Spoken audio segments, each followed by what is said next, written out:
நான் காலையில் 9 மணிக்கு ஓட்டு போட போனேன். வாக்குப்பதிவு மையத்துக்கு போனேன். 11 மணி வரைக்கும் நின்றேன். அதிகாரி போலீஸ் அதிகாரிலாம் நின்றாங்க.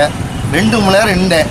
11 மணிக்கு நான் உள்ளே போகும்போது நீ இறந்து போயிட்ட, உனக்கு ரெக்கார்டு இல்லை, எல்லா ரெக்கார்டுமே முடிஞ்சு வச்சு, நீ ஓட்டு போட முடியாது, வெளியே போன்ட்டாங்க. 2 மணி நேரம் வச்சு நின்றுருக்கேன். வெளியே வந்துட்டேன். இந்த ஆதங்கத்தை இப்போ மறுபடியும் கேட்டேன். என்னுடைய ரெக்கார்டு, நான் இறந்து போன ரெக்கார்டை தாலுகா ஆஃபீஸில் யார் கொடுத்தது? நான் இறந்து போயிட்டேன்னு எப்படி ரெக்கார்டு கேன்சல் பண்ணாங்க? நான் ஓட்டு போட உரிமை இல்லை. நான் ஓட்டே போடலை. இந்த இருக்கு மைய, நான் ஓட்டு போடல. என் ஜனநாயக கடமையை நான் ஆற்றுறேன். ஓட்டு போடுன்னு ஒவ்வொரு அதிகாரியும் சொல்கிறேன், விழிப்புணர்வு பண்ணுறேன். ஏன் இப்போ என் ஓட்டு போட நான் செத்து போயிட்டேன்னு சொல்கிறாங்க? என்ன வரணும்? இதுக்கு என்ன வழி?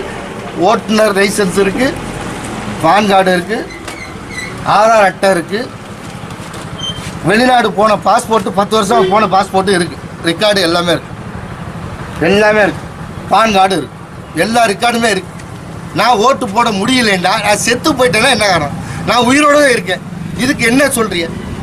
இது மாவட்ட ஆட்சியர், தேர்தல் அலுவலர் இதுக்கு உரிய விளக்கம் சொல்லி என் ஓட்டை தனியாக போடணும்.